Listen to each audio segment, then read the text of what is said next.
हरे Krishna. Ramayan wisdom series के 22nd session में आप सभी का स्वागत है। हमने देखा था किस प्रकार से हनुमान जी अशोक वाटिका को पूर्ण प्रकार से नष्ट करते हैं और नष्ट करने के बाद एक एक करके जो योद्धा है उनको पहले तो 60-80 हजार किंकर सेना को मार देते हैं। फिर उसके पश्चात जाम्बूमलि को मार देते हैं, प्रहस्त जो प्रधानमंत्री थे रावण के, उनके पुत्र को। ये बहुत बड़ा सेटबैक था। प्रधानमंत्री के बेटे को ही मार देना किसी वानर द्वारा, ये रावण के लिए बहुत बड़ा सेटबैक था। नेक्स्ट, उसके बाद 7 प्रमुख मंत्रियों के 7 पुत्र लाखों सैनिक के साथ आते हैं और वो भी परास्त हो जाते हैं और वीर गति को प्राप्त होते हैं। इसके पश्चात 5 प्रमुख उनके जो सेनापति है उनको भेजा जाता है और वे सेनापति भी वीर गति को प्राप्त हो जाते हैं। फिर उन रावण के पुत्र अक्षय कुमार आते हैं और अक्षय कुमार के भी प्राण छीन लेते हैं, हनुमान जी उनको मार देते हैं। फिर मेघनाथ इंद्रजीत जी आते हैं और इंद्रजीत जब आक्रमण करते हैं तब ब्रह्मपाश देखकर ब्रह्मा जी को सम्मान देने के लिए हनुमान जी वह कहते हैं कि ठीक है, मैं बंधने के लिए तैयार हूं। पर इंद्रजीत को पता चलता है कि केवल ऐसे नहीं बंध रहे, कोई बड़ा कारण है। ये वानर के मन में कुछ और भी विचार चल रहे हैं और उसी दृष्टिकोण से वे सोचने लगते हैं कि इसने आसानी से तो हमारे साथ आ नहीं रहा है, कुछ और उसका उद्देश्य है। फिर रावण उनको दंड देते हैं कि ठीक है, इनका प्राण नहीं ले सकते तो इस दूत है तो कम से कम इसके कुछ अंग को हम काट देंगे या इस व्यक्ति के पूंछ को, क्योंकि रावण को कहीं ऐसा लग रहा था कि वानरों को अपने पूंछ पर बहुत अभिमान है, तो उस पूंछ को आग लगा दो। तो सूत के कपड़े को तेल में भिगोकर हनुमान जी के पूंछ को पूर्ण कवर किया गया और जितना कपड़ा है पूरे लंका में सब लगा दिया जाता है, क्योंकि इतनी बड़ी लंबी होते जाती है हनुमान जी की पूंछ। और सब सैनिक उनको जंजीरों में बांधकर खींच कर ले जा रहे थे। और रावण ये भी कहते हैं कि हरेक नागरिक, हरेक गली, हरेक रास्ता, हरेक घर, हरेक वाटिका, उद्यान सब दिखाओ और सब जगह इनको घुमाओ ताकि सब लोग आनंद ले सके। और खास करके जो व्यक्ति वीर गति को प्राप्त हुए हैं इस मूर्ख वानर के कारण, उनके बच्चों को और उनके पत्नी को सुख मिले इसको दंड देते हुए, अपमानित करते हुए। तो उसी प्रकार जैसे आदेश दिया गया राजा द्वारा उसका पालन हो रहा था और वे सभी राक्षस गण हनुमान जी को ले जा रहे थे। छोटे बच्चे भी उसे बंदर समझकर छोटा पत्थर उठाकर उनको मार रहे थे। कुछ लोग पीड़ा पहुंचा रहे थे, कुछ लोग थूक रहे थे, कुछ लोग गाली दे रहे थे, अनेक अनेक प्रकार की पीड़ाओं को सहन कर रहे थे। तो हनुमान जी ने कहा बहुत हो गया, तो उन्होंने एक हाथ से सबको हटा दिया और बाद में उन्होंने सोचा एक प्रतीक्षा करता हूं, अगर मैं यहां उत्तेजित होकर सबको मार सकता हूं, पर हर एक जगह कहां पर मंत्रीगण रहते हैं, विशेष मंत्री कहां है, उनका घर कहां है, उनकी शक्ति कितनी है, क्या अस्त्र है, क्या शस्त्र है, कौन से सेनापति के पास कितनी क्षमता है, ये सब अगर मुझको जानना है तो मुझको थोड़ा धैर्य रखना होगा। तो हनुमान खुद फिर से बंधने को तैयार हो जाते हैं और उनकी पूंछ को अग्नि लगा दी जाती है। और वो सब स्थान देख लेने के बाद, इतना अपमान सहन करने के बाद हनुमान जी वीर पुरुष हैं। वो सोचते हैं कि राम का दास हूं और ये छोटे छोटे राक्षस गण, ये मूर्ख बच्चे और ये दुष्ट राक्षस मुझ रामदास को इतना पीड़ा नहीं पहुंचा सकते। ये राम के अभिमान का बात है, राम के प्रतिष्ठा की बात है, इसलिए अभी बहुत हो गया। तो अपने दोनों भुजाओं, प्रथम क्या करते हैं, दोनों भुजाओं से सबको ढकेल देते और जितना है दूर जाकर गिरते हैं। हर एक राक्षस जाकर दीवार को जब टकराते हैं तो उनकी जो मस्तक है, जो स्कल है, वो ब्रेक हो जाता है और वहीं पर मृत्यु मिल जाता है उनको। ये देखकर बहुत सारे राक्षस दौड़ पड़ते हैं, बच्चे अपने घर में जाते हैं जो पत्थर मार रहे थे। तो बहुत बार क्या है, व्यक्ति को ऐसे परिस्थिति में देखकर बहुत लोग मिसअंडरस्टैंड करते कि निस्सहाय है, ये क्या कर लेगा। नम्रता कभी कभी दुष्ट लोगों को लगता है कि कायरता है उस व्यक्ति का, पर ऐसा है नहीं। ध्यानपूर्वक अगर हनुमान को हम देखें तो शांति से वो राम की सेवा करने के लिए अभी तक कुछ कर नहीं रहे थे, परंतु अब क्रोध की जो सीमा है, वो हाईएस्ट जो क्रोध आ सकता है वो हनुमान जी में आ गया था। और जितना भी रावण के प्रति क्रोध है, क्योंकि माता सीता को उन्होंने अपहरण किया था, वो सब अभी निकालेंगे वो। और उन्होंने विचार किया सोने के लंका पर बहुत अभिमान है रावण को। रावण समझता है कि इससे सुंदर लंका कहीं पर नहीं है, इस लंका को जलाकर राख करता हूं अभी, ताकि इससे रावण का अभिमान भी मिट्टी में मिल जाए। और फिर एक एक करके सबसे पहले जाकर जिस मंत्री ने उनको घोषणा की थी दंड देने का, वो प्रहस्त के घर को जला देते हैं। प्रहस्त अपने घर वालों के साथ भागते हुए बाहर निकलते हैं। अन्य सभी राक्षस लोग अपना अपना द्रव्य संभालने का प्रयत्न करते हैं, कुछ प्रॉपर्टी लेकर बाहर आए, पर कुछ बचेगा नहीं तो अपना केवल प्राण लेकर बाहर आते हैं। जितना भी एरिया था वो सब एक एक करके, सब घर को, सब सामग्री के घर को, सब भंडार को, धान्य भंडार को, सब जगह अग्नि लगाना प्रारंभ कर देते हैं हनुमान जी। सब महल, सब जितने भी राज्य के स्थान थे, उद्यान हो या जहां पर और अन्य चीज होता है, कोई कम्युनिटी हॉल हो, सबको उद्ध्वस्त कर देते हैं हनुमान जी। और ऐसा दृष्टि कभी किसी ने देखा नहीं था। तो राक्षसगण सोचने लगे, मुझे तो लग रहा है कि अग्निदेव स्वयं आ गए, या तो ये इंद्र कुछ छल कपट कर रहा है या स्वयं विष्णु तो नहीं है। तो इस प्रकार से सब राक्षस भयभीत होकर इधर उधर भाग रहे थे। तो वहां के जितने भी तालाब है, जितने भी सरोवर है, जितने भी नदी है, जितने भी और कोई भी पानी का स्थान हो, कुआं हो, उस सब में लोग जाकर अपना आश्रय लिए, क्योंकि धरती पर तो बचने का कोई संभावना ही नहीं था। और हर एक व्यक्ति उधर जाकर आश्रय लेकर चुप कर बैठने का प्रयत्न कर रहा था। तो यही महान लोग हैं जो बड़ी बड़ी बातें कर रहे थे। वानर उनको कह रहे थे, उनको चिढ़ा रहे थे और ये बतलाने का प्रयत्न कर रहे थे कि कैसा फंस गया ये बंदर।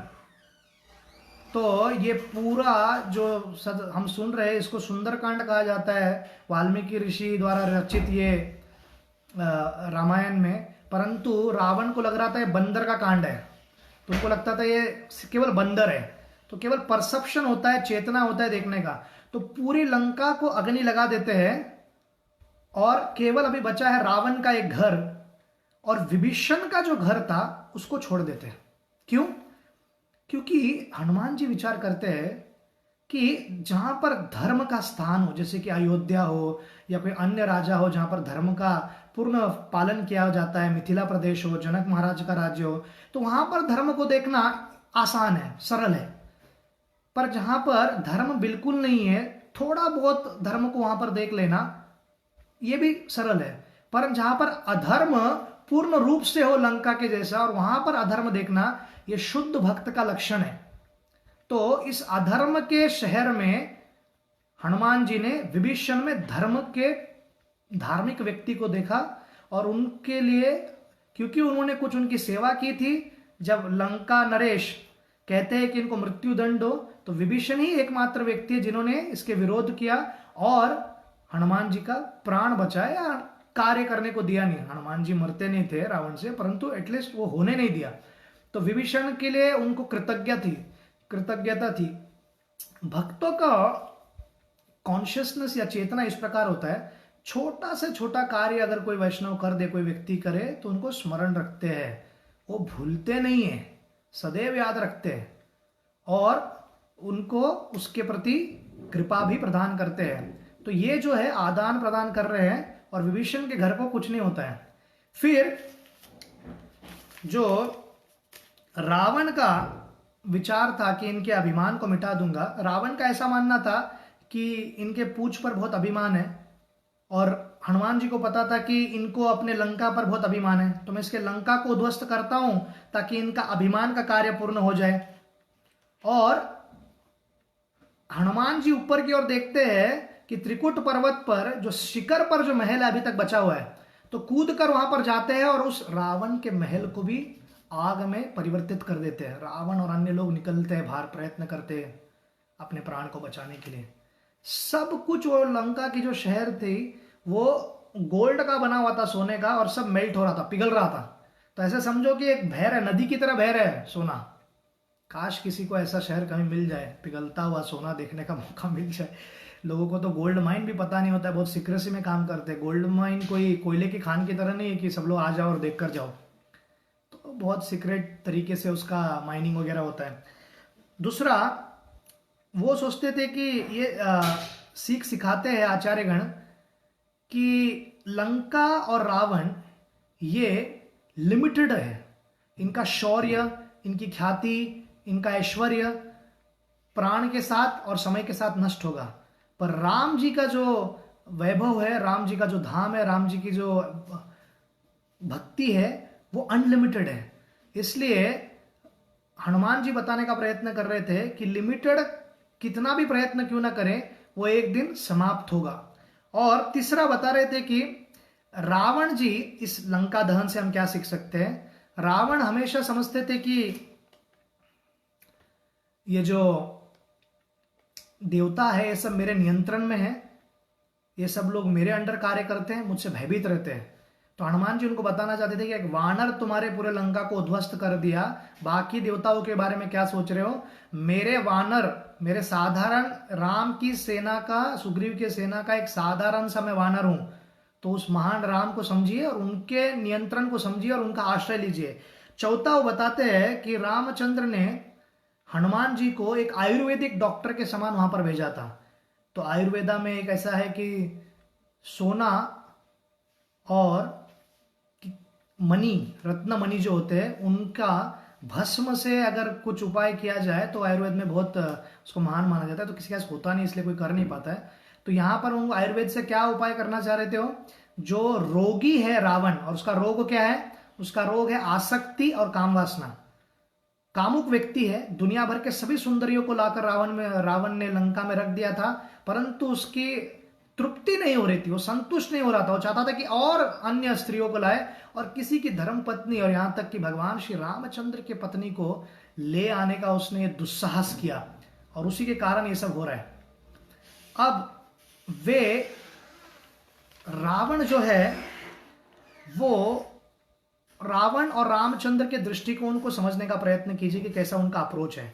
रावण क्या करता है, कायर के भांति जब राम और लक्ष्मण नहीं है तब सीता को अपहरण करते हैं, परंतु राम का दास हनुमान जी खुले आम जाकर सबके सामने घोषणा करके अशोक वाटिका को उद्ध्वस्त करते हैं, सभा में आते हैं, रावण को चेताते हैं, रावण को उपदेश देते हैं। इतना आसान नहीं है रावण को उपदेश देना, बड़े बड़े लोग भी उस लंका में कभी रावण को उपदेश दे नहीं पाए, उनके नाना सुमाली भी कभी बोल नहीं पाए कि रावण ऐसा मत करो वैसा करो, किसी का नहीं सुनता था, रावण इतना भयंकर था।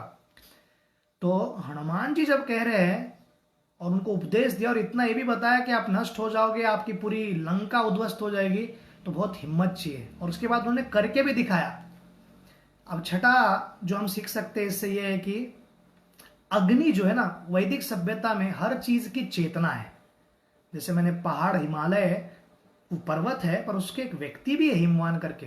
उसी प्रकार नदी जो होती है, जैसे कि जमुना है, गंगा है, सरस्वती है, कावेरी है, ये सब नदियां एक फॉर्म उनका मटेरियल स्तर पर, भौतिक स्तर पर H2O है और वो फ्लो होता है, परंतु एक स्तर पर वो देवी भी है। तो हम उस प्रकार से उनका पूजा करते हैं। तो कोई व्यक्ति विचार करेगा केवल पानी H2O की पूजा करे, नहीं, उसकी जो देवी है, आराध्य देवी, इष्ट देवी, उनकी हम आराधना करते हैं। उसी प्रकार से अग्नि जो है अपने आप में अग्निदेव को रिप्रेजेंट करते हैं, और अग्निदेव भक्तों की सहायता करते हैं और दुष्ट का नाश करते हैं। तो पूरे लंका में दो व्यक्तियों को अग्नि का कोई प्रभाव नहीं हुआ, सीता माता भी, परंतु पुरुषों में केवल हनुमान जी के पूछ को कुछ नहीं हो रहा था अभी तक, और दूसरा विभीषण को कुछ नहीं हुआ, और विभीषण के घर वालों को कुछ नहीं हुआ। तो इस प्रकार से जो वस्तु इस जगत में दुनिया को नष्ट कर सकता है, वही वस्तु भगवान के सेवकों के लिए एक बहुत बड़ा वस्तु बन सकता है, जिससे वो भगवान की सेवा कर सकते हैं। तो ये समझना बहुत जरूरी है। अब ये पूरे लंका को अग्नि लगाने के बाद इस प्रकार से वो सब लोग इधर उधर भाग रहे थे, और रावण ने ये दृश्य कभी नहीं देखा था।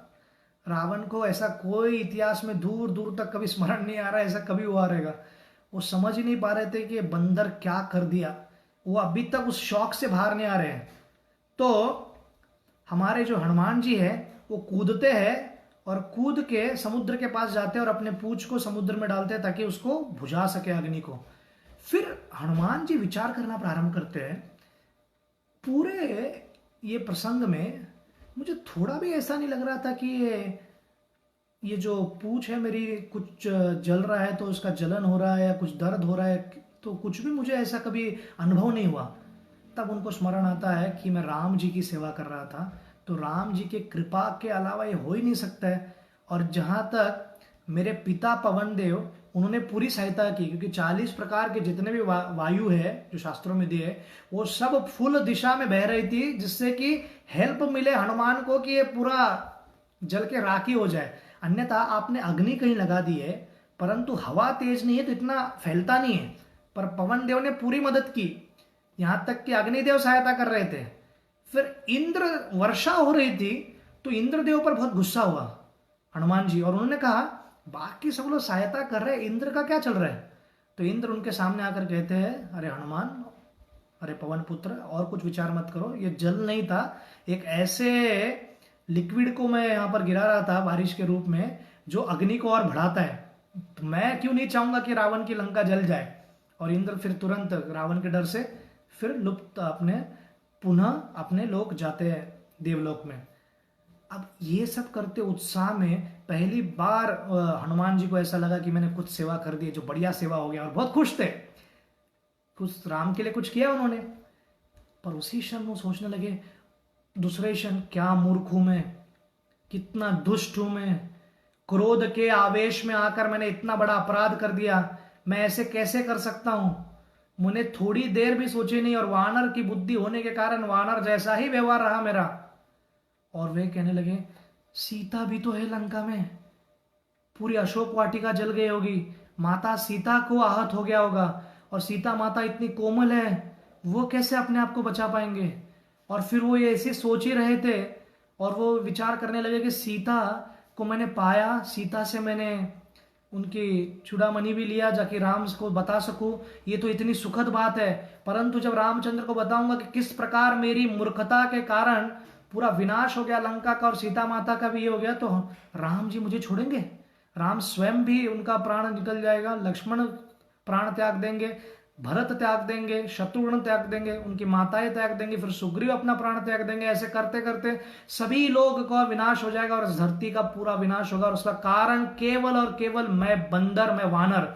आज मुझे पता चलता है कि लोग हमें वानर क्यों कहते हैं, क्योंकि हमारी बुद्धि इस प्रकार से चंचल है कि हम सोच विचार करके कार्य नहीं करते। और हनुमान जी को बहुत बुरा लग रहा था। हनुमान जी निरंतर यही विचार कर रहे थे कि क्या दुष्ट कार्य मैंने कर दिया, कितनी पीड़ा पहुंचा दी।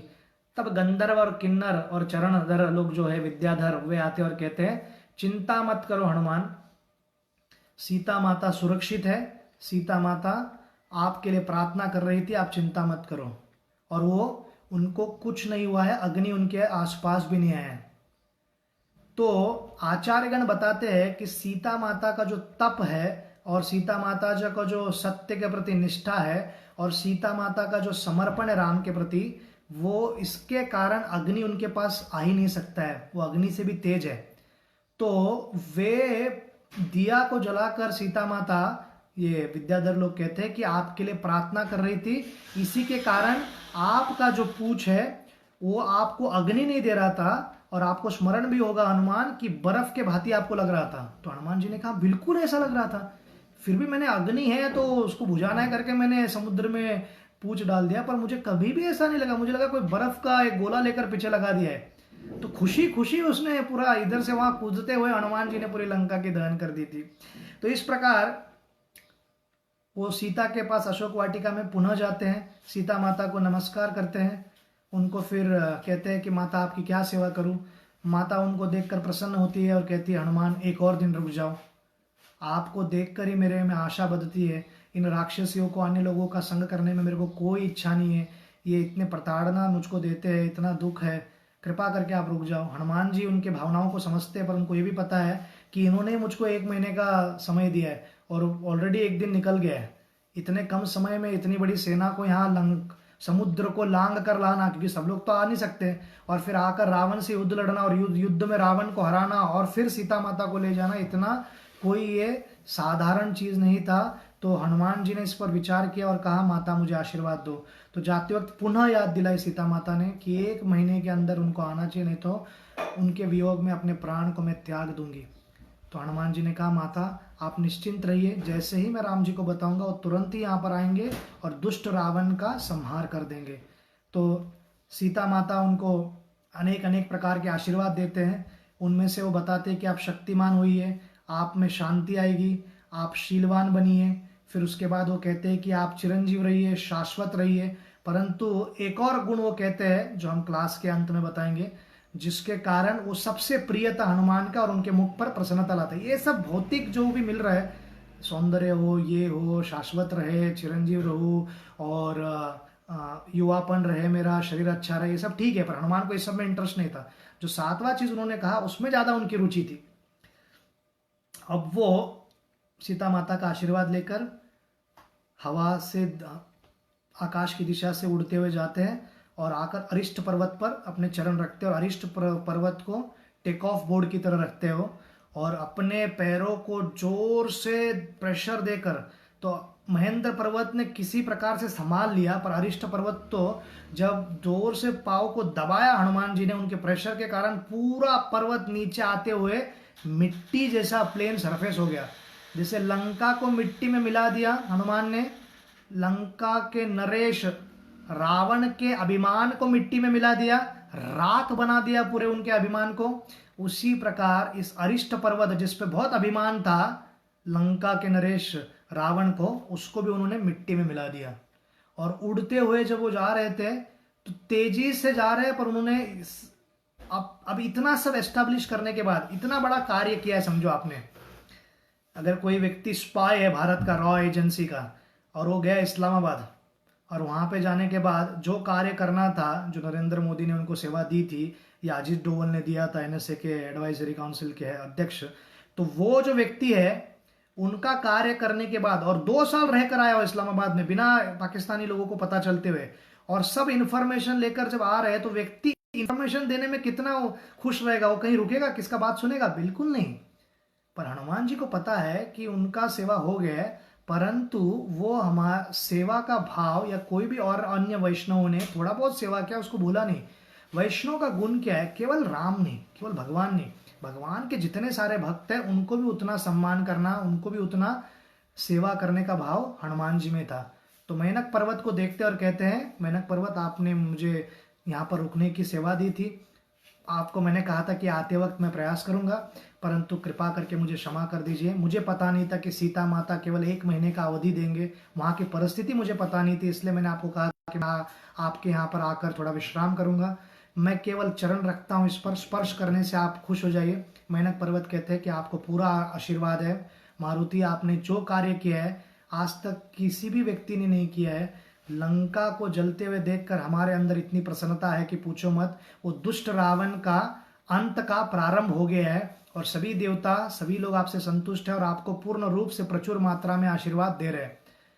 अब मेनक पर्वत से ये सब चर्चा करने के बाद वो उड़ते हुए तेजी से जाकर जोर जोर से, अभी वानर है, अभी वानर का एक स्वभाव रहता है धाड़ करना, सिंह की तरह वो चिल्लाने लगते हैं, हो गया हो गया, आ रहा हूं, ऐसे करके वो जब चिल्लाते हैं सभी वानर वहां पर सुनते हैं। और वानर लोग को लगता है अगर यदि उन्होंने सीता को प्राप्त किया है फिर ही इतने जोर जोर से दहाड़ेंगे, अन्यथा क्यों बोलेंगे? कोई व्यक्ति अगर सीता प्राप्त नहीं हुई है, जो उनको कार्य दिया था वो सेवा संपन्न नहीं हुआ है, तो व्यक्ति आवाज क्यों करेगा? तो जब उनको पता चला तो वानर सब नाचने लग गए। तो वानरों का नाच, वानरों एक दूसरे ताली बजाने लगे, कुछ वानर पेड़ पे चढ़कर नाचने लगे, पेड़ को हिलाने लगे, पेड़ से पुष्प गिराने लगे, जो भी वानर अपने स्टाइल में आनंद व्यक्त कर सकता करने लगा। कुछ लोग एक दूसरे के ऊपर गिरने लगे, कुछ लोग, अभी ये लोगों को बहुत दिनों से पानी और ये सब भी नहीं मिला है, खाना वाला नहीं मिला है, परंतु फिर भी इतने उत्साहित है और इतनी उत्साह में पूर्ण सेवा कर रहे हैं। और ये सुन लिया कि राम के सीता का संदेश मिल चुका है, तो अपने प्रसन्नता को रोक नहीं पाए और वो देखते हैं कि हनुमान पहुंच गए महेंद्र पर्वत पर और वो सभी वानर उनकी ओर दौड़ते हुए जाते हैं। उनका हीरो आया, उनका जो हीरो उनके प्राण को बचाया, अन्यथा ये सब मृत्यु को प्राप्त करते थे। मृत्यु इनका निश्चित होने वाला था, क्योंकि वापस तो जाने नहीं वाले थे, सुग्रीव तो छोड़ने नहीं वाला इनको। तो इसलिए अभी क्या करें? तो वे सब लोग जाकर इनको आकर अभिनंदन करते हैं, वानर हनुमान जी को आपकी जय हो, आपकी जय हो। फिर जामवन पूछते हैं क्या हुआ बताओ। तो सुंदरकांड के 2 बार प्रसंग बताया गया है ये सुंदरकांड में, पूरा वर्णन फिर से स्टार्ट टू यहाँ तक हनुमान जी करते हैं, पर एक प्रसंग बताते नहीं है, इनका और सीता का संवाद डिटेल में बताते नहीं है, वो किसी और के लिए। तो बुद्धिमान व्यक्ति को ये पता होता है किनसे बात करना है, कब बात करना है, कैसे बात करना है, कितना बात करना है और क्यों बात करना है। ये बुद्धिमान व्यक्ति का लक्षण है। वो कम्युनिकेशन स्किल्स उनको पता होता है, हर इंफॉर्मेशन हर एक व्यक्ति को देने की आवश्यकता नहीं है। जैसे पीएमओ ऑफिस में क्या होता है, वो हर एक भारत का साधारण नागरिक का, आपका भले ही आरटीआई होगा, राइट टू इन्फॉर्मेशन है, पर आप पीएमओ ऑफिस में क्या चल रहा है आपको थोड़ी ना सब कुछ पता चलेगा हर क्षण। उनके कुछ सीक्रेसी होते हैं, सिक्योरिटी का कुछ सीक्रेसी होता है, देश की सुरक्षा के कुछ ऐसे चीज होते हैं जो सब सामान्य व्यक्ति को नहीं बता सकते। उसी प्रकार से राम और सीता का जो संबंध है, उनका जो प्रेम है, साधारण वानर अभी समझने के स्तर पर नहीं है। तो केवल वो रामचंद्र को बताएंगे कि सीता के साथ उनका संवाद क्या हुआ। और हनुमान जी और ये सब खुशी मनाने लगे। आप विचार कीजिए ना, 2 महीने से लोग सीता माता को ढूंढने का प्रयास कर रहे हैं। बहुत बार तो खाने को नहीं मिला, पानी पीने नहीं मिला। बहुत लोग अभी एक प्रकार से कह सकते हैं कि आप पूर्ण रूप से इमैशिएटेड है, अर्थात शक्ति नहीं है उनमें। और ऐसे अवस्था में कोई व्यक्ति उनको इस सुखद न्यूज़ दे दे तो कितना खुश होंगे वो। आजकल जो न्यूज़ आता है वो केवल नेगेटिव रहता है, व्यक्ति टीवी खोलते ही रोने लग जाता है। परंतु जो हनुमान ने वो जो सुखद खबर दी, उसके कारण वानरों के अंदर इतना आनंद आया कि पूछो मत। फिर हनुमान जी पता नहीं अचानक इतने सारे लोग उनको क्या कहते हैं प्रशंसा करने लग गए, तो उन्होंने अचानक कहा, कुछ नहीं है लंका, पूरे लंका को उद्ध्वस्त कर दिया मैंने, अशोक वाटिका को उद्ध्वस्त कर दिया है, लंका जलाकर राख कर दिया है, रावण जैसे व्यक्ति को मैं मचल दूंगा या मसल दूंगा।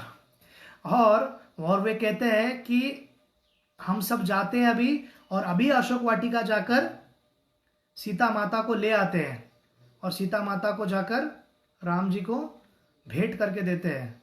तो अंगद ने भी कहा, क्यों रुके यहाँ पर व्यर्थ पर, फिर सुग्रीव के पास जाओ, फिर सुग्रीव हमको युद्ध के लिए लगाएंगे, इससे अच्छा हम अभी जाकर आक्रमण करते हैं। और कोई साधारण व्यक्ति नहीं है, ये जो द्विविद और महेंद्र दिख रहे अश्विनी कुमार के पुत्र, इनको वरदान है देवताओं का। अश्विनी कुमार जो डॉक्टर है, वैद्य है देवताओं के, उनका आशीर्वाद है कि इनको कभी मृत्यु नहीं आएगी। ये बहुत ही शक्तिशाली लोग हैं। और दूसरी बात रही, इन्होंने अमृत भी पिया है देवताओं को हराकर। तो ये दोनों व्यक्ति सभी राक्षसों को पूर्ण रूप से हरा सकते हैं। तो हम 5-6 लोग जो छलांग लगाकर उस पार जा सकते हैं, हम सब जाते हैं उस पार और सीता माता को ले आते हैं। और हनुमान जी भी कहते हैं ठीक है, अंगद भी उनके लीडर कहते हैं ठीक है। पर ऐसे सिचुएशन में जब व्यक्ति कभी कभी विक्ट्री के इसमें बह जाता है और सेलिब्रेशंस में इतना डूब जाता है कि उसको बाकी एटिकेट्स याद नहीं रहता है। तो उसी प्रकार यहां पर हो रहा था। तो अंगद को जामवन जी समझाते हैं, सीता को कौन ले आएगा, कैसे ले आएगा, ये 2 व्यक्ति निर्णय कर सकते हैं, एक रामचंद्र उनके पति और स्वयं सीता। तो यहां पर हम देखते हैं कि बहुत लोग जो खास करके एकदम ही अल्ट्रा फेमिनिस्ट होते हैं इस जगत में, वे सदैव प्रयत्न करते हैं ये बताने का कि वैदिक सभ्यता और खास करके रामायण एंटी वुमेन था, स्त्रियों के विरोध में था, खास करके सीता को फोकस में रखकर। जब उत्तरकांड में वो लीला आएगी जहां पर रामचंद्र सीता जी को कहते हैं कि आप वनवास के लिए जाइए, या उनको राज्य से निकाला जाता है, उस वक्त त्याग करते हैं रामचंद्र। उस समय तो हम आपको डिटेल में समझाएंगे कि वैदिक पर्सपेक्टिव क्या है स्त्री के प्रति। परंतु एक छोटा सा दृष्टिकोण कि इतने सारे योद्धा है और बाकी भी योद्धा है वानर की सेना में, कोई निर्णय नहीं ले पाया कि सीता जी को लेके आना है। सीता जी ने ही निर्णय लिया कि क्या करना है क्या नहीं करना है, और हनुमान ने उसको माना। इसका अर्थ क्या है, सीता के विवाह से लेकर यहां तक हर डिसीजन अपने जीवन का राम को प्रसन्न करते हुए स्वयं लेती थी। तो स्वतंत्रता है वैदिक सभ्यता में, पर वो रिस्पॉन्सिबिलिटी के साथ आता है। किसी व्यक्ति को पद चाहिए, स्वतंत्रता चाहिए, पर उतना रिस्पॉन्सिबल भी आपको होना होगा, कर्तव्य बुद्धि भी आपकी होनी होगी। यार क्या कहते हैं कि कुछ भी ये नहीं है, कुछ भी क्या कहते हैं व्यक्ति को पूछ नहीं सकते हम, और केवल इंडिपेंडेंट जो कल्चर अभी है वो केवल नर्क की ओर लेके जाएगा, और वो केवल व्यक्ति को दुख से दुखी देगा। उसका ठेठ उदाहरण है, यूके में बहुत इंडिपेंडेंस है, परंतु टीन एज प्रेगनेंसी का सबसे हाईएस्ट रैंकिंग वही देश है। तो आप इसको कैसे देखते हो? और उन जो बालिका है उनका जीवन पूर्ण रूप से खराब हो जाता है, उसके आगे वो कुछ नहीं कर सकती है। सरकार से मदद मिलता है उनको, पर एक स्वयं को बच्चों को पालना पड़ता है, या अन्यथा एबॉर्शन करानी पड़ती है, और ये पाप कृत्य उनको करना पड़ता है, उसका रिएक्शन भी उनको मिलता है। तो इसी प्रकार इससे हमको विचार करके पता चलता है कि सीता माता किस प्रकार से स्वयं का निर्णय ले सकती थी। तो जामवन ने उनको कहा सीता माता की इच्छा है कि रामचंद्र ही आकर लेके जाए, जैसा हनुमान आपने बताया, तो कृपा करके अपना मत मत डालिए। और रामचंद्र को तो ये बिल्कुल ही पसंद नहीं आएगा, और रामचंद्र क्रोधित होकर हमको समाप्त भी कर सकते हैं। रामचंद्र ने हमको केवल एक ही सेवा दी है, लंका जाओ और सीता को जीवित है तो उनसे कुछ खोजिए, उनको उनको मिलने के बाद केवल उनका संदेश ले आइए। हनुमान, तुमने ऑलरेडी एक्स्ट्रा सर्विस कर चुके हो, जितना कहा था उससे तुमने 100 गुना ज्यादा सेवा करके आए हो। रामचंद्र ने कभी कहा था आपको लंका जला दो? पर ठीक है, आपका उद्देश्य ये था कि आप जान पाए कि कितने ये है, वो सब ठीक है, परंतु अब एक्स्ट्रा कुछ और मत करो। तो अंगद कहते ठीक है जामवन जी क्षमा कीजिए, हम थोड़े उत्साह में आकर थोड़ा भूल गए थे क्या करना है क्या नहीं। तो व्यक्ति जब जीतता है तो बेसिक एटिकेट भूल जाता है। इसका थेट उदाहरण अभी कुछ ही महीने पूर्व एक अंडर 19 वर्ल्ड कप हुआ था, और उस वर्ल्ड कप में भारत और बांग्लादेश का फाइनल मैच था क्रिकेट का। तो बांग्लादेश कभी वैश्विक स्तर पर या जागतिक स्तर पर कोई वर्ल्ड कप जीता नहीं, किसी भी स्पोर्ट्स में, क्रिकेट तो दूर रहा, किसी भी स्पोर्ट्स में। तो इंडिया को हराने के बाद बांग्लादेश के जो क्रिकेटर्स थे या पूरे मैच के दौरान उनका जो व्यवहार था वो इतना स्पोर्ट्समैन स्पिरिट के खिलाफ था, इतना बुरा था कि 6 खिलाड़ियों को निलंबित करना पड़ा। बांग्लादेश के अंडर 19 के खिलाड़ियों को निलंबित करना पड़ा, मतलब 6-7 साल के लिए अब इंटरनेशनल लेवल पे वो खेल नहीं सकते। तो क्रिकेट जो फन के लिए है, एंटरटेनमेंट के लिए है, मजा के लिए है, उसमें भी कुछ अनुशासन, कुछ एटिकेट्स, कुछ रूल्स, कुछ रेगुलेशंस का पालन करने की अपेक्षा हर खिलाड़ियों से होती है बोर्ड द्वारा, या जो भी वो संस्था उसको चलाती है। उसी प्रकार विचार कीजिए कि यहाँ पर राम का जो नियम है उसके प्रति अनुशासन रखना, क्या अपेक्षा नहीं होगी राम की? तो जामवन सही समय पर सही मार्गदर्शन उनको देते हैं।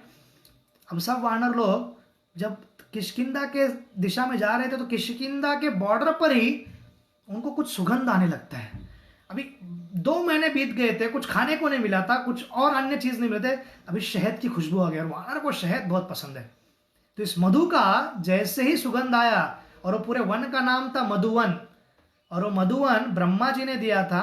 पहले वाली जी उसको संभालते थे, और अभी जो वाली नहीं है तो सुग्रीव, और सुग्रीव ने एक दधिमुख करके वहां पर एक सेवक को रखा था अन्य सिक्योरिटी लोगों के साथ। स्वर्ग में भी इतना सुंदर उद्यान नहीं था जहां पर इतने फल और इतना मधु प्राप्त कर सकते हैं। तो वानरों ने अंगद की ओर देखा, और अंगद ने वानरों की ओर देखा, फिर वानर और अंगद ने जामवन की ओर देखा, और सब ने मिलकर हनुमान की ओर देखा, और हनुमान ने कहा टूट पड़ो। अब ये वानर है, अपने नेचर को कितना ये करेंगे, व्यक्ति का नेचर इतना नहीं बदल सकता है, अपेक्षा नहीं है उनसे कि बहुत सभ्य की तरह व्यवहार करे।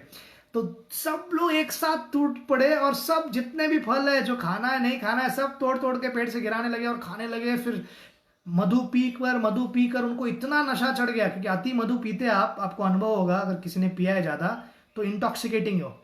तो पीते गए और ये पूरा नशा में आ गए, और दधिमुख वहां पर आए, वहां के सेवा करने वाले व्यक्ति, उन्होंने कहा है मूर्ख वानरो, आपको पता है किष्किंधा नरेश सुग्रीव का ये मुख्य उद्यान है, और इस उद्यान में आकर आप इस प्रकार उद्ध्वस्त कर रहे हो इसको, आपको क्या दंड मिलेगा पता नहीं।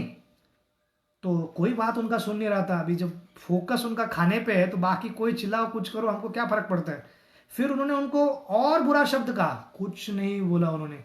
फिर जब मारने लगे दधिमुख, तो कुछ वानर 5-6 लोग उनके ऊपर कूद गए, कुछ लोगों ने पंजों से नोचा उनको, कुछ लोगों ने मुक्का दिया, और कुछ लोगों ने काट भी लिया, और कुछ लोग पैरों से दबा दबा कर मारने लगे वानरों ने।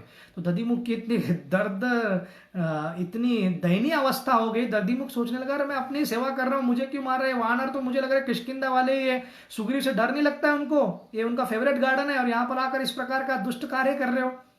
और वो प्रयास करते बार बार रोकने का, पर वानर रुकते कहाँ हैं। अंगद उनको कहते हैं जितना खाना है खाओ, सब अपना ही है, और अंगद कहते हैं कि ये सुग्रीव का हो सकता है, थोड़ा नशे में थे ना तो थोड़ा भूल गए अपने ही क्या कहते हैं उसको, आदर ये सब। और अंगद कहते हैं ये किसी के पिता का नहीं है, मेरे पिता का ही है, सुग्रीव कुछ नहीं कर सकता, मेरे पिताजी का मतलब मेरा ही हो गया। तो सब नशे में थे वानर, और एक दूसरे को ऐसा कह के उत्साह देकर खाए जा रहे थे। हनुमान जी भी खा रहे थे, जामवन जी भी थे, सबको आनंद में देखकर आनंद विलास कर रहे थे। केवल एक ही दधिमुख दुखी थे, उनके मुख पर दुख था, बाकी सब खुश थे क्योंकि उनकी सेवा थी। फिर अंगद के पास जाते और अंगद को कहते ऐसा मत करो वाली पुत्र। अंगद इतना पीटते हैं तो कुछ क्या कहते हैं, गार्ड्स को लेकर दौड़ते हुए दधिमुख जाते मलिवंत पर्वत पर किष्किंधा क्षेत्र में, और दौड़ते हुए आते और सुग्रीव के पास आते और सुग्रीव को कहते हैं, अब ये सुग्रीव को क्या कहते हैं हम एक एक समय, अभी थोड़े समय में हम बताएंगे। अब ये दो उद्यान उद्ध्वस्त हुए, उन दोनों की तुलना करने का हम प्रयास करेंगे। एक उद्यान उद्ध्वस्त हुआ है अशोक वाटिका, जो रावण का फेवरेट था, और एक उद्यान नष्ट हुआ है, वो कहां पर, यहां पर मधुवन, जो इनका है। अब दोनों से आप देखिए, किसी को दुख मिला है, किसी को सुख मिला है। वहां की जो वाटिका है उसको उद्ध्वस्त करने के बाद रावण बहुत दुखी है, उसका फेवरेट वन को या उद्यान को पूर्ण प्रकार से नष्ट किया गया है। माल्यवंत पर्वत पर पहुंचकर ये जो दधिमुख है उनको कहते हैं कि आपातकालीन परिस्थिति राजन, आपातकालीन परिस्थिति। सुग्रीव कहते हैं ऐसी आपातकालीन परिस्थिति, मेरे उद्यान का सेवक है, ये तो ना मेरे आर्मी में है, ना तो स्पेशल एनवॉय में है, ना तो ये कोई गुप्तचर है, ना एम्बेसडर है, ये क्या इमरजेंसी लाके दे सकते हैं? गार्डन संभालने में क्या इमरजेंसी है? कोई और प्राणी आके खा के गया होगा, क्या प्रॉब्लम है इसको? तो कहते हैं कि वानर सब टूट पड़े और पूरा उद्यान आपका खराब हो चुके हैं। साधारणता जैसे रावण को जब पता चला था राक्षस योग से, तो रावण क्रोधित भी थे और उनका अश्रु भी आया था क्योंकि उनका स्पेशल वाटिका था। पर यहां पर सुग्रीव प्रसन्न होकर नाचने लगे, अपने पूंछ को चूमने लगे और कहे ये बहुत सुखद खबर है। साधारणता ये वानर लोग इतना कभी दुस्साहस कर ही नहीं सकते। इसका अर्थ यह है कि वो सीता को ढूंढ निकाला है हनुमान जी ने या इनकी सेना ने, और ये आकर अभी आनंद मना रहे, क्योंकि ये दुस्साहस कर ही नहीं सकते जब सीता को प्राप्ति नहीं किया और उसके बाद मेरे मधुवन में जाकर मेरे मधुवन को नष्ट करना, इसमें इनमें इतनी हिम्मत आ ही नहीं सकती है। तो दधिमुख कहते हैं मुझे क्षमा कर दीजिए, मैंने बहुत बुला भला उनको कहा, उन्होंने भी मुझे पीटा, पर इसका मुझे दुख नहीं है, पर मुझे ऐसा रोकना नहीं चाहिए था। सुग्रीव भी उनको कहते हैं अंगद को तो आपको रोकना नहीं चाहिए था क्योंकि अंगद का ही उद्यान है। तो सुग्रीव का हमेशा जो पॉइंट ऑफ व्यू था वो हमेशा अंगद को अपना उत्तरदायित्व देने के लिए तैयार थे। सुग्रीव कुछ अटैच व्यक्ति नहीं थे कि मुझको ये राज्य चाहिए। तो सुग्रीव में इतना ट्रांसफॉर्मेशन कैसे हुआ? श्री रामचंद्र की सेवा से और श्री रामचंद्र के संग से, और हनुमान जैसे महान भक्त का संग लेने के कारण वानर होने के बाद भी धीरे धीरे उनको राज्य के प्रति, सुख के प्रति विरक्ति निर्माण हो गई थी। अब इनको बताया गया कि इस प्रकार से, तो हम जो कंपैरिजन कर रहे थे, तुलना, यहां पर हनुमान जी और उनके सभी जो वानर लोग थे, अंगद लोग, इसको तोड़ने के बाद, उद्यान को खराब करने के बाद भी सुग्रीव खुश है। सुग्रीव क्यों खुश है? क्योंकि ये जो प्रसंग हो रहा है ये राम से संबंधित है, क्योंकि राम की सीता को ढूंढ निकाला होगा इसलिए आनंद व्यक्त कर रहे हैं। आनंद है, दुस्साहस करेंगे नहीं। तो राम को आनंद हो रहा है, मेरा उद्यान गया आया, इससे क्या फर्क पड़ता है? तो वैष्णव का फोकस क्या रहता है? कृष्ण की संतुष्टि, श्री रामचंद्र की संतुष्टि। स्वयं का पर्सनल ऊपर नीचे होता रहेगा, कोई प्रॉब्लम नहीं। पर रावण यहां पर क्या विचार कर रहे थे? स्वयं के बारे में, और स्वयं के बारे में विचार कर रहे थे, इसलिए उनको निरंतर दुख हुआ। और इससे हमको यह भी पता चलता है कि वैष्णव के कार्यों से दुष्ट लोगों को हमेशा बुरा लगेगा। इसलिए अच्छा कार्य या कोई भी कार्य इस जगत में जब होता है तो दुष्ट लोग हमेशा उनका विरोध करेंगे, पर जो साधु लोग हैं या सज्जन लोग हैं वो हमेशा इसका स्वागत करेंगे। और इस प्रकार से जब पूरी सेना अच्छा खासा खा लेती है और सब नशे में है, और नशे में बंदर है, यहाँ वहाँ अपना लघु शंका या मूत्रपान करने लग गए सब जगह, और इस प्रकार से वो कार्य उनका चल रहा था। तो जैसे ही वो मधु का नशा निकल गया उनके शरीर से, तो वो जमीन पर आ गए और विचार करने लगे, अरे क्या मूर्ख है हम, हमारे लिए राम और सुग्रीव वहां पर प्रतीक्षा करते होंगे। उतने देर में ही सुग्रीव ने दधिमुखी को कहा था कि तुरंत जाओ, शीघ्र अति शीघ्र जाओ, और शीघ्र अति शीघ्र जाकर इनको ये सूचना दो कि तुरंत यहाँ माल्यवंत पर्वत पर आए राम और लक्ष्मण, और मैं इनका प्रतीक्षा कर रहा हूँ। तो दधिमुख उनको कहते हैं, दधिमुख को क्षमा मांगते हैं अंगद जी कि हमने आपसे बहुत अपराध किया। ये उनके दादाजी की उम्र के थे, फिर भी बंदर नशे में चूर होकर इनको पीट देते हैं। और ये जो हमारे दधिमुख जी है वो भी कहते हैं कि मुझे क्षमा कर दो, अंगद जी आपका ही था, मुझे रोकना नहीं चाहिए था, आपके आनंद में बाधा नहीं डालना था, पर मैं क्या, मैं अपनी सेवा कर रहा था। तो बेचारा दधिमुख दोनों बाजू से पिट गया सेवा भी करते हुए। परंतु ये प्रसन्नता थी कि राम जी की सीता माता का पता चल गया है। तो ये पता चलने के बाद ये सभी लोग तेजी से दौड़ते हुए, और जैसे दौड़ते हुए ऐसा धूल उड़ने लगता है और सूर्य पूर्ण रूप से धूल से छट जाता है, तब राम और लक्ष्मण के पास सुग्रीव जी जाते हैं और कहते हैं वानर इतने दौड़ते हुए कभी आएंगे नहीं, बाकी 3 पार्टी इतने दौड़ते हुए आए थे कि आप हमको बताने के लिए अपना अपयश को। ये बताता है राम जी कि सीता की खबर मिल चुकी है, उनको खोज निकाला है ये टीम ने, अंगद के संग ने। तो जैसे राम जी देखते तो 2 महीने के बाद पहली बार उनके चेहरे पर कोई प्रसन्नता आई, या 1 वर्ष के बाद, लगभग 10-11 महीने के बाद उनको ये चेहरे पर आनंद आया और बहुत प्रसन्न हुए और सुग्रीव को आलिंगन किया और क्या सुग्रीव आपने ये बहुत बड़ी सेवा की है, परंतु अभी तक वेट करते हो, क्योंकि ये केवल साइंस पे, शुभता पे हम निर्णय ले रहे थे कि है आने दो। तो हनुमान जी कुछ ही दूर थे, पर हनुमान जी विचार कर रहे थे कि कैसे कम्युनिकेट करूं, क्या बात करूं जिससे कि उनको पता चले, और इस बात का बताने के बाद इनको कभी ऐसा लगे नहीं कि थोड़ा भी समय ऐसा नहीं देना है जहां पर रामचंद्र विचार करके ये विचार करे कि सीता है या नहीं और अपने प्राण को त्याग दे, क्योंकि इतना प्रेम करते थे रामचंद्र सीता जी से और सीता श्री रामचंद्र जी से। तो हनुमान जी विचार कर रहे, अगर मैं कहूँ कि मुझे सीता मिल गई तो मुझे सुनकर, आए सुनकर वो कहेंगे क्या नहीं मिली सीता, प्राण त्याग देंगे। और मैं कहूँ सीता तो वो कहेंगे कि सीता नहीं, वो फिर मन में विचार आएगा नहीं मिले, फिर वो मूर्छित हो जाएंगे। तो इससे अच्छा उन्होंने क्या शब्द उनको सुनने के लिए सबसे अच्छा लगेगा, तो दूर से वो चिल्लाने लग गए, मिल गई सीता मुझे। अर्थात फाउंड जो शब्द है, जो मिलना जो शब्द है, खोज निकाला जो शब्द है, पहले कहते हैं। तो मिल गई सुनने के बाद रामचंद्र बहुत प्रसन्न होते हैं और हनुमान जी और पूरी सेना वहां पर आते हैं।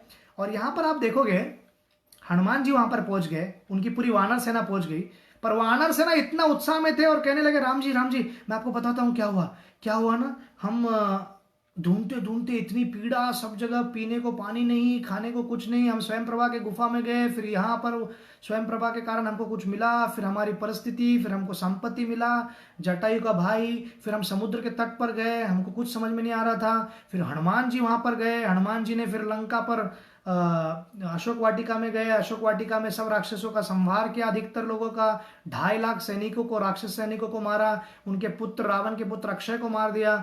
और फिर सीता माता से क्या संवाद हुआ पता नहीं, सीता माता से मिले, फिर उनके बाद हनुमान जी ने पूरे लंका को जलाकर राख कर दिया। और फिर वो हमारे यहाँ पे हर एक वानर आगे आगे आके राम को ऐसे बता रहे थे जैसे समझो यही वो सब सेवा करके आए।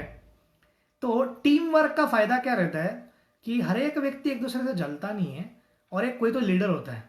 तो अगर लीडर कुछ गलत भी करे तो ये सैनिक लोग उनको सपोर्ट करते हैं, या गलत का अर्थ है कि कोई गलती हो जाए, परंतु जब यश भी मिलता है तो ये सभी सैनिक लोग एक साथ उस यश को भी लेते हैं। और हनुमान जी ने ऐसा नहीं कहा अरे पीछे हटो, मैंने किया ऐसा और तुम बकान कर रहे हो जैसे कि तुम जाकर आए हो।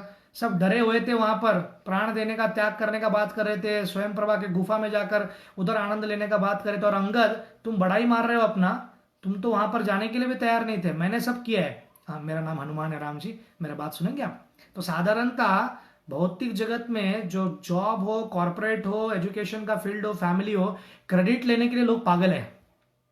एक पूरी मार्केटिंग एजेंसी है जहां पर व्यक्ति क्रेडिट लेता है। और जब भारत में इलेक्शंस होता है तो हर एक व्यक्ति का जो कार्य करना और उसको जैसे बताना, उसने गटर बांधा तो भी उधर नाम लिख देता है, ह्यांच्या निधीतून केलेला कार्य। गटर बेसिक चीज, खुर्ची डाल दिया ह्यांच्या निधीतून, ये किया ह्यांच्या निधीतून, कुछ भी किया तो इनके निधि से लिया हुआ पैसा से कार्य हो रहा है। तो हर एक व्यक्ति को क्रेडिट सिस्टम चाहिए, और क्रेडिट के लिए पागल है, इसलिए लोग कॉपीराइट्स रखते हैं, इसलिए किसी का कुछ चुरा नहीं सकते इस जगत में।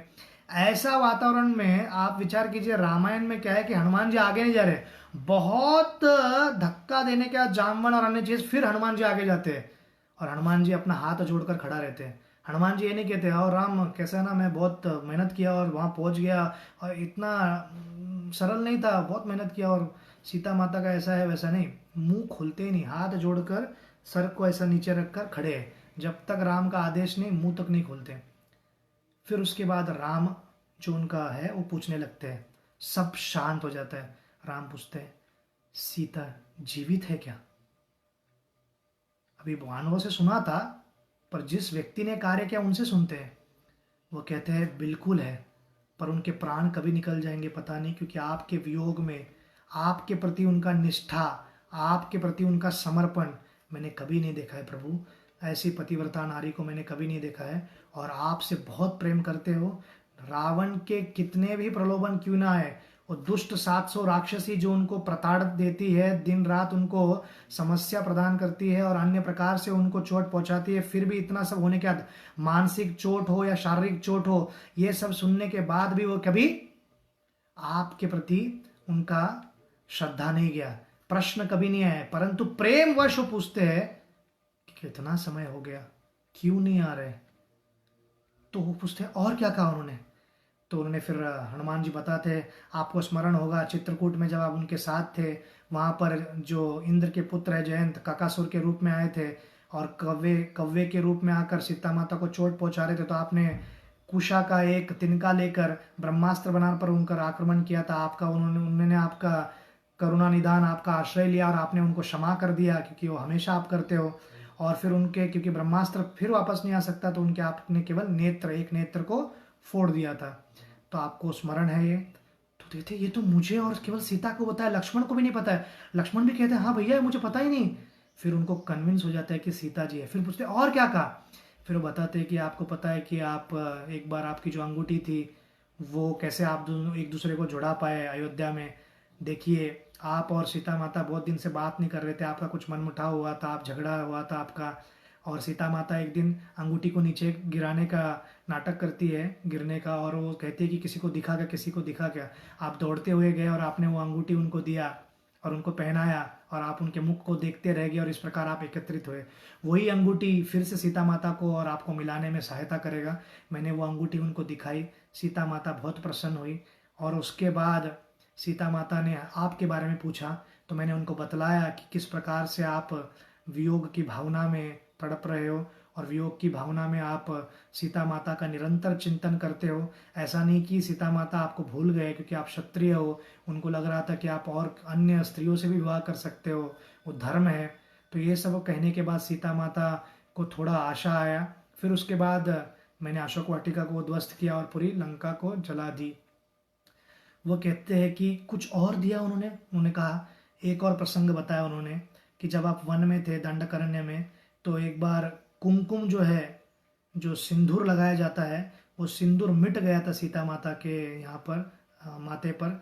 तो आपने एक जो वन में मिलने वाला एक पत्थर से वो लाल रंग का ऑर्गेनिक कलर लिया और आपने वो उनको सिंदूर लगाया और पूरे मुख पर भी हर जगह लगाने लगे।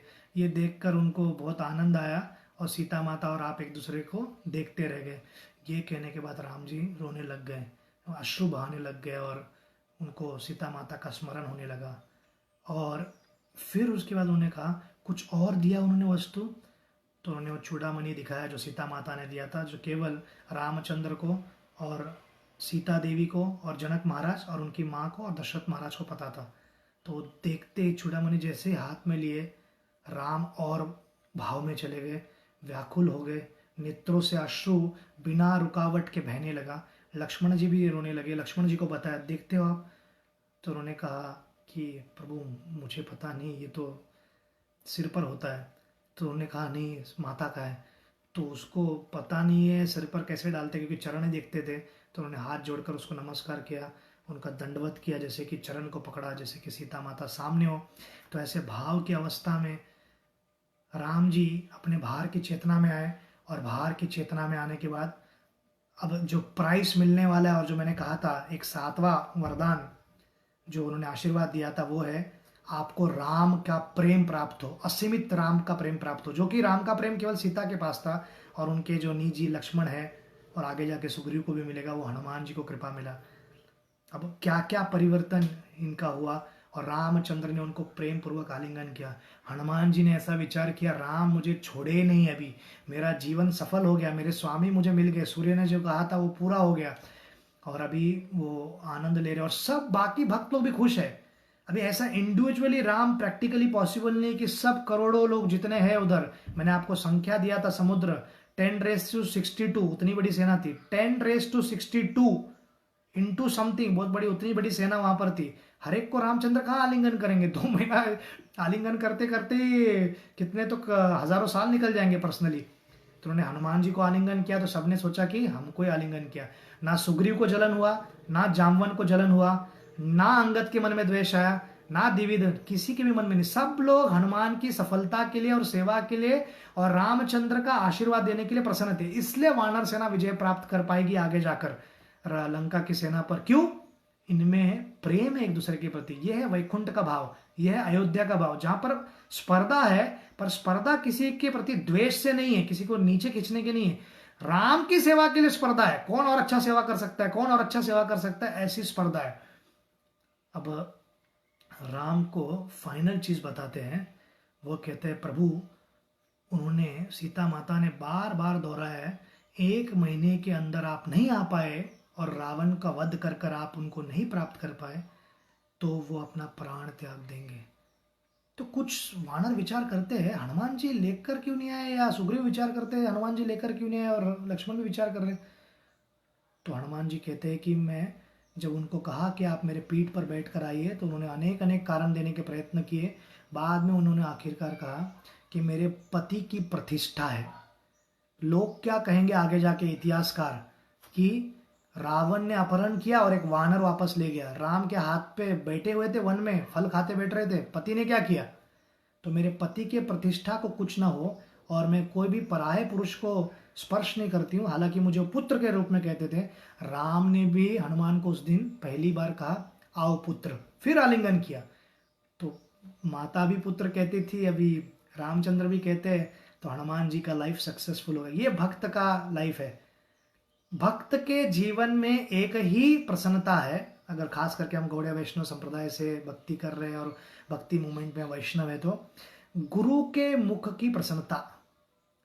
गुरु की इतनी सेवा करनी चाहिए कि उनके मुख पे प्रसन्नता के लिए हमारा जीवन होना चाहिए, क्योंकि हमको पता है उनके मुख पे प्रसन्नता आया तो पूरी गुरु शिष्य परंपरा, हमारे यहाँ से प्रभुपाद, भक्ति सिद्धांत सरस्वती ठाकुर, गौर किशोर दास बाबा जी महाराज, भक्ति विनोद ठाकुर, जगन्नाथ दास बाबा जी महाराज, विश्वनाथ चक्रवर्ती ठाकुर, फिर वो गोस्वामीगण, फिर गोस्वामीगण से फिर महाप्रभु, और महाप्रभु की कृपा मिल गई तो ऐसे परंपरा में महाप्रभु की कृपा जिसको मिल गई, फिर श्रीमती राधा रानी की कृपा, श्रीमती राधा रानी से कृष्ण की कृपा, और ऐसी परंपरा में श्री राम की कृपा। और ये कृपा प्राप्त करने के लिए हमको यस्य प्रसादात भगवत प्रसादो यस्य प्रसादात न गति कुतोपि, हमारा केवल एकमात्र कार्य है कि भगवान के जो प्रेम करने वाले भक्त हैं उनको संतुष्ट करना, उनके इंद्रियों को संतुष्ट करना।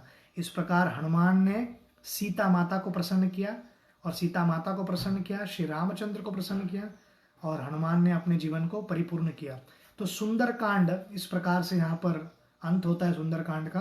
परंतु सुंदरकांड का कुछ सुंदर स्पेशलिटीज 5-6 देखेंगे हम, और फिर आज हम विराम देंगे। सुंदरकांड में रामचंद्र के सौंदर्य का वर्णन और सीता का सौंदर्य का वर्णन इतना नहीं है, मतलब उनके गुणों का, पर उनके भक्त जो हनुमान है उसको बहुत दर्शाते हैं। हनुमान जी कितने महान भक्त थे, कितनी उनकी भक्ति थी, कितना उनका त्याग था, कितना उनका समर्पण था, स्वयं के बारे में कुछ विचार नहीं कर रहे थे। दूसरा, यहाँ पर हनुमान जी गुरु के भांति सीता माता को आशा देते हैं कि राम को आप प्राप्त करोगे। हर गुरु का एक ही कार्य है कि शिष्य को और भक्तों को यह बताए कि एक ना एक दिन आप कृष्ण को प्राप्त करोगे। और फिर हनुमान की जो जर्नी है वो राम दूत के रूप में गए थे केवल मैसेज देने के लिए सीता को, पर वो मैसेज देते रावण को भी है और सब कुछ निरीक्षण भी करके आते कितनी सेना है क्या है। तो एक महान शिष्य क्या करता है, एक्स्ट्रा चीज भी लेके आता है जिसका सहायता हो बाद में युद्ध में। तीसरा, वो अभी रामदास बन गए थे, पूर्ण रूप से समर्पित राम सीता के लिए। चौथा, यहां पर सीता की महानता भी दिख के आती है, उनकी एक निष्ठा, उनके तपस्या और राम के प्रति समर्पण की भावना। श्री राम और कोई व्यक्ति आकर्षित नहीं कर सकता है। पूरे ब्रह्मांड के जितने भी सुंदरियां थी वो रावण से या तो आकर्षित हो गई थी कामुक रूप से उसके मायावी रूप को देखकर, या डर के मारे उनको समर्पण कर दी थी। परंतु सीता 10 महीने हो गए थे, रावण कुछ भी नहीं कर पा रहा था। उसके जीवन का सबसे बड़ा चिंता यही था, ये सुन क्यों नहीं रही मेरी बात, ऐसा क्या है राम में। तो समर्पण को देखकर वाल्मीकि ऋषि इसे कहते हैं सीताय चरितम महत। सीता माता का चरित्र है रामायण, मतलब राम के लेना देना है, परंतु सीता माता का चरित्र मुख्य फोकस है। और उसके बाद वे कहते हैं कि बाकी सब कांड व्यक्ति पढ़ ना पाए, कांड ये सुंदर कांड पढ़ने की आवश्यकता है, और सुंदर कांड पढ़ने से सब बेनिफिट्स मिलते हैं। तो हम देखते हैं उत्तर प्रदेश साइड में खास करके रामचरितमानस तुलसीदास जी का लिखा हुआ सुंदरकांड का पाठ करना हनुमान जी के मंदिरों राम जी के मंदिरों निरंतर चलता रहता है। और एक हनुमान जी एक साधक के भांति, जैसे हमने कहा था कि 3 पर्वत को जब लांग कर वो जाते हैं, विंध्या, मैनक और महेंद्र, तो इन तीनों से वो हम सीखते हैं कि पहले व्यक्ति को श्रद्धा होनी चाहिए भगवान के आदेश पर, और भक्ति कर रहे हैं, हम माला कर रहे हैं, जप कर रहे हैं, तो पूर्ण रूप से श्रद्धा होनी चाहिए। सेकंड, श्रद्धा है तो कृपा मिलेगा, जैसे वानरों को स्वयं प्रभा के गुफा में मिला कृपा और आनंद ले पाए। फिर उसका नेक्स्ट होता है कि आपका विचार को बढ़ाना होगा, जैसे महेंद्र पर्वत पर बड़े हुए हनुमान जी, और कूदना होगा। और फिर उसके बाद आपको जब मेनक जैसे पर्वत कहेंगे कि आराम करो, विश्राम करो, थक गए हो, तब हमको वैराग्य दिखाना चाहिए। तो ये 3 गुण जब रहेगा तो हमको भक्ति देवी जो लंका में थी सीता देवी, उनका कृपा प्राप्त होगा।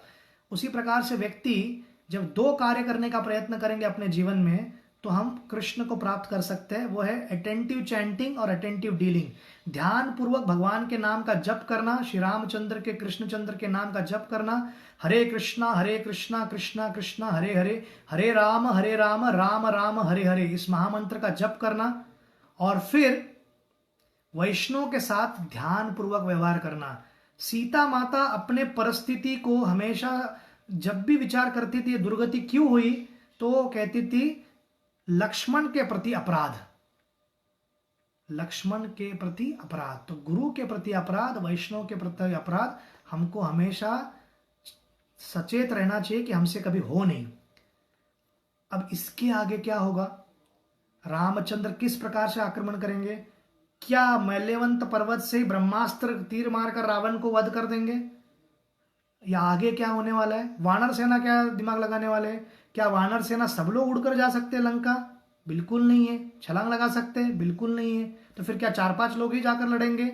लंका पूरी जलकर राख हो गई है, तो लंका के जो हीरो है लंका के लिए और दुनिया के लिए जो विलन है रावण, क्या विचार कर रहे हैं, ये सब चीज, ये सब प्रसंगों को जानने के लिए हम मिलेंगे फिर कल इसी समय पर।